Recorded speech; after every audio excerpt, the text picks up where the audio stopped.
So this is a prototype car. It was designed by Elan, designed and built by Elan, in conjunction with NASA engineers, not the space guys, but the race car guys. And you know, NASA has been a leader in the spec car series, where all cars are created the same and we get great driver competition in it. And this is really the culmination of many years of NASA putting on different spec series cars. You can name a bunch that you're probably familiar with: Spec Miata, Spec Pro 7, Spec E30, Spec E46. This is a purpose-built spec race car. It is a wonderful and very unique car to drive, really fun.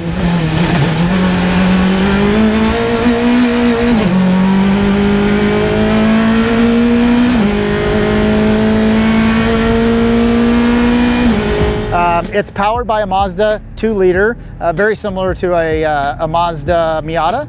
It's dry sump, so it's meant for the racetrack. It makes about 180 horsepower. It is essentially under the skin, it's a formula car, so it's formula car technology with the springs and the cantilever suspension, which we'll show you a peek at that here shortly. It weighs about 1,725 pounds with driver wet on the racetrack. That's our minimum weight. So as you can imagine, at 180 horsepower and 1,700 pounds with these nice big Toyo RR tires, these things scoot. They're really fast, really fun. Sequential gearbox, so really neat, no lift shifts. You just keep your foot planted on the throttle and grabbing gears.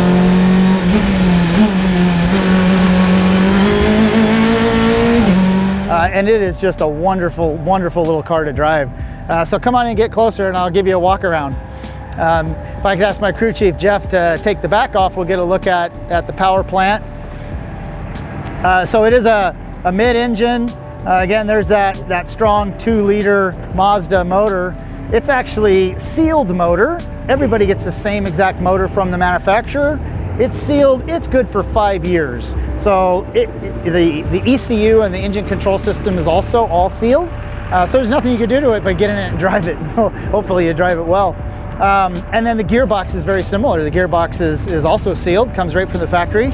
So no changes there, nothing you can do. As you can see, it's inboard suspension. So it cantilevers and moves the shocks and spring this way, where normal cars, we'd see them out here. And that's great from an aerodynamic standpoint, and it's nice small components and nice packaging. You do get a couple choices on springs, but that's about it. I think there's 2 springs that you can run in the back. You do have shock adjustments on these MCS shocks, so that gives you some dialability. But other than that, it's pretty straightforward. You know, we make sure it's got oil and it's got gas, and it pretty much runs all day, so we gotta like that. What does this thing cost? Yeah, these cars start at about 84 grand, I think.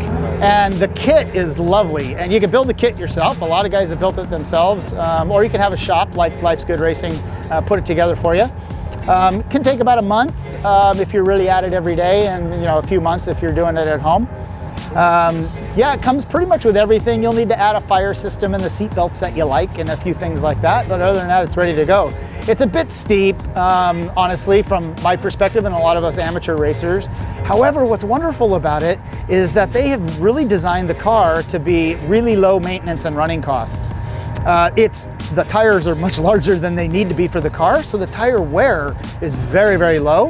You can literally go, our first set of tires literally went for about 1,100 track miles. So that's a lot of months of driving on one set of tires. The brakes are huge, and they're the same all the way around. We actually are running the same brake pads that we've been running for a year now, and they work great. So yeah, really smart design, overbuilt. Every corner of the car, the uprights are identical. So you don't have to carry a right front spare and a right rear spare and a left front spare. So one spare works on all 4 corners. One rotor works on all 4 corners. Wow. One caliper works on all 4 corners. So hopefully, you bring one of everything, and then hopefully you don't tear up more than one corner at a time. But cool. It's like a Lego almost. It is, yeah. So that's really designed for low sustaining costs as you're running the car for a long time. So yeah, that's the back half, pretty straightforward. The front half's very similar. Inboard suspension, cantilevered, So you've got all the caster, camber, toe adjustment that you need. There's some aero back here that you can play with, absolutely makes a difference. So the wing in combination with shock changes and tire pressure changes, really those are all your primary functions and things that you're doing with the car to tweak it. So it's great learning. I think it's a great stepping stone car for people that are coming up out of sedans and want to move into an LMP type of car, LMP3 car, a DP car, something like that. This is a great training ground because it has good horsepower. It has good amount of downforce. It really promotes those driving techniques that you're going to use in those higher levels. But it's really approachable because of these Toyo RR tires.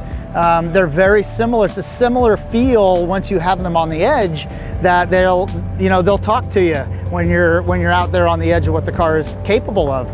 It's not a sudden, oh my God, it's gone, breakaway. So that's really approachable from guys coming out of sedans like Miatas or something like that. In the cockpit, you'll use a custom, there's a big seat, and then you'll use a custom insert that's molded to your body. You can make that at home with some garbage bags and the filler stuff. And there's a few different displays that you can get, but all digital display. There's a rear view camera, because obviously no rear window to look out of.